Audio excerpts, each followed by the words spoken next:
Arthritis जो है वो सबसे हमने पहले लेबल करना है कि उसको सिर्फ जोड़ों का दर्द है या अर्थराइटिस है। अगर अर्थराइटिस है तो उसकी वजह क्या है।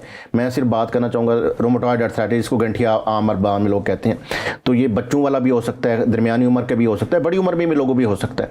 तो सबसे आम ये है कि इसकी तशखीस बर वक्त हो और बर वक्त इलाज किया जा सके ताकि इसकी पेचीदगियों से बचा जा सके। अगर इसकी पेचीदगियाँ डिवेलप हो गई तो उम्र भर की मजदूरी हो सकती है। जो इसका इलाज है दुनिया भर के तमाम तरक्की याफ्ता ममालिक में जो जदीद अद्वियात आजकल मुहैया हैं, अल्हम्दुलिल्लाह पाकिस्तान में भी वो रियायती कीमत पे अल्हम्दुलिल्लाह आजकल दस्तयाब हैं। इसका रूटीन में हम देखते हैं लोगों को देसी टोटका से, दर्द की दवाइयों से या स्टीरॉयड इस्तेमाल करती हैं। समझने की बात यह है कि इनकी जो मुस्तकिल दवाइयाँ हैं वो ये दर्द की दवाइयाँ या स्टीरॉयड या देसी टोटकाज नहीं है। वो उसका आर्जी हल हो सकते हैं, लेकिन मुस्तकिल हल जो इनकी स्पेसिफिक इम्यून सिस्टम को रेगुलेट करने वाली अद्वियात हैं वो पाकिस्तान में भी अल्हम्दुलिल्लाह रियायती कीमत पे दस्तयाब हैं।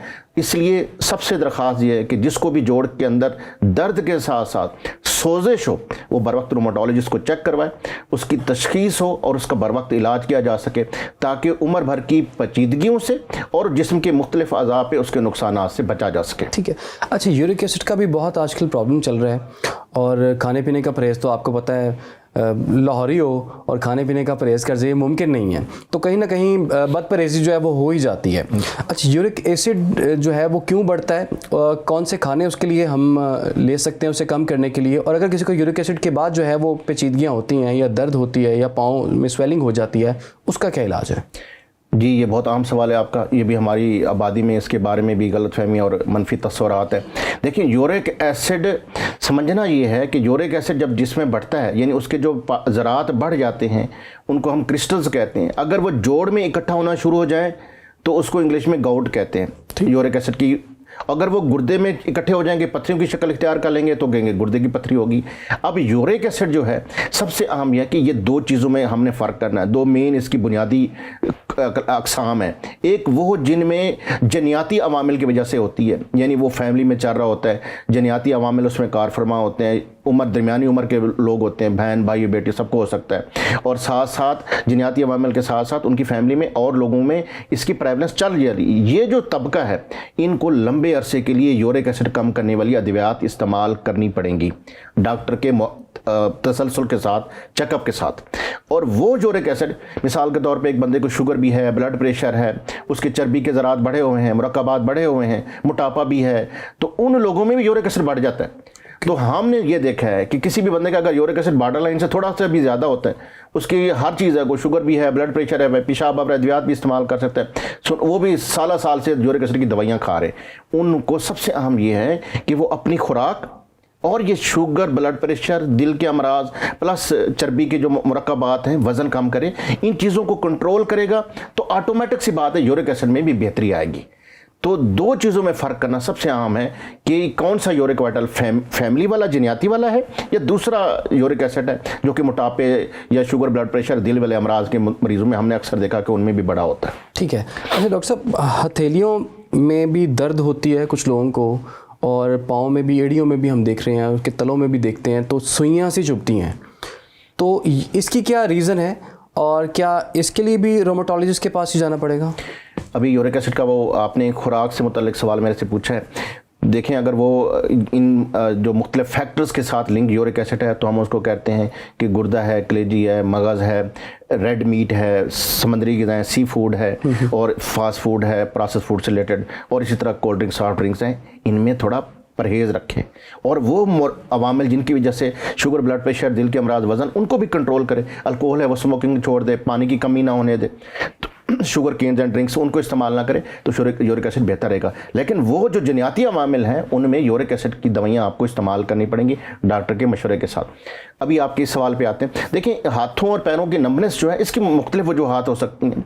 ये किसी भी बीमारी की वजह से भी हो सकते हैं, हमारे अर्थराइटिस से लिंक्ड भी हो सकते हैं, पट्टे या नाड़ों से भी लिंक्ड हो सकते हैं, असाबी कमज़ोरी भी हो सकती है, या पीछे जो आपके मोहरे जा रहे हैं उनमें भी नाड़ों के अंदर असाबी कमज़ोरी आ जाएगी तो उसकी वजह, उसको रेडिकुलोपैथी कहते हैं, उसकी वजह से भी हो सकता है, कैल्शियम की डिफिशिएंसी की वजह से, या डिफरेंट कैंसर जो है उनकी वजह से हो सकता है। तो इसकी मुतअद्दिद वजूहात हैं हाथों और पैरों के नम होने की कि इसके बैकग्राउंड में सबसे बुनियादी वजह है क्या जिसकी वजह से ये मसला हो रहा है उसको। ठीक है।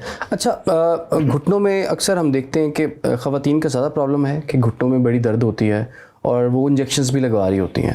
तो जो बुज़ुर्ग मर्द हजरात हैं उनके साथ भी समटाइम्स ये प्रॉब्लम होता है, लेकिन एंड पे वो यही पता लग रहा होता है कि जी सर्जरी ही है, नी रिप्लेसमेंट ही होगी इनकी, और उससे पहले का शायद अंदाज़ा ये होता है कि शायद इलाज अवेलेबल नहीं है।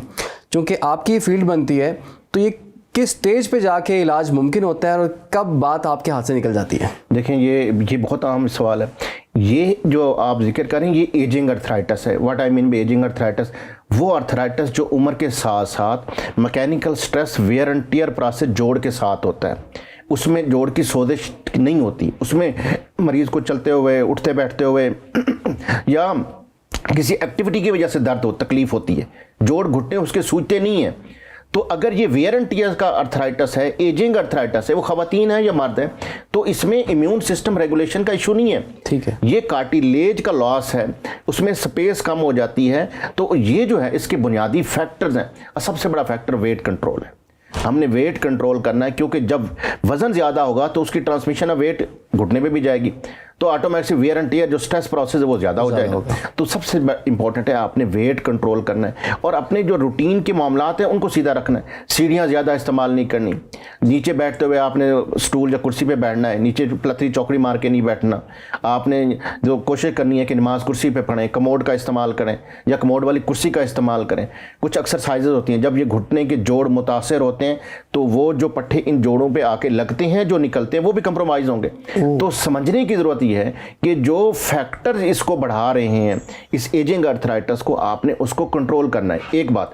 दूसरे नंबर पे, अगर ये अर्थराइटिस हमने देखा 30 साल की खवातीन है, उनको गंठिया चल रहा है, उनके जोड़ भी घुटने खत्म हो गए, तो उनमें आपने जो गंठिया है वो कंट्रोल करना है, क्योंकि ये जो घुटने मुतासर हो रहे हैं वो उस इन्फ्लेमेशन, जो सोजिश का प्रोसेस, उसकी वजह से हो रहे हैं। तो दो बुनियादी फ़र्क आपने समझने हैं कि उम्र के साथ wear and tear process simple चल रहा है, बशर्ते वो खवातीन हैं या मर्द हैं, या पीछे कोई और अर्थराइटिस चल रहा है जिसको कुव्वत मदाफ़ियत से मुतल्लिक़ कह सकते हैं।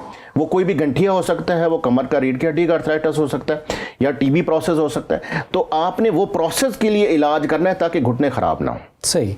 तो अब आपका आखिरी सवाल कि ये किस स्टेज पे, देखिए अगर प्रोसेस चलता रहेगा, एजिंग अर्थराइटिस, सोजिश का अर्थराइटिस नहीं है, तो वेयर एंड टियर मरीज एहतियात नहीं करते। हमने देखा है वजन बहुत ज़्यादा बढ़ जाता है उम्र के साथ साथ अक्सर लोगों का। खवातीन में 45 के बाद हार्मोनल डिफिशिएंसी हो जाती है, उनमें कैल्शियम, मैग्नीशियम, कैल्शियम की कमी हो जाती है क्योंकि एस्ट्रोजन की डिफिशिएंसी होती है, तो वो बेड बाउंड हो जाती हैं, एक्टिविटी इतनी नहीं रहती।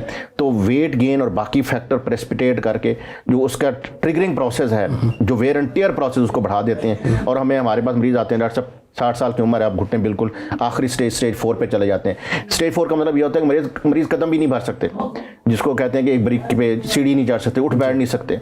तो अगर वो स्टेज 4 उसकी डेवलप हो गई है, तो अभी तक साइंस की रोशनी में उसका अभी तक FDA अप्रूव्ड या जो मुख्तलिफ ममालिक हैं उनमें रिप्लेसमेंट के अलावा इलाज ईजाद नहीं हुआ। आखिरी स्टेज की बात कर रहा हूँ। ठीक है। हाँ, अगर वो शुरू के किसी स्टेज में है तो वो प्रिकॉशन से, एहतियात से, वज़न कंट्रोल से या मेडिकेशन और जोड़ के अंदर टीके से वो बेहतर हो सकता है। क्वालिटी ऑफ लाइफ उसकी में बेहतरी की जा सकती है।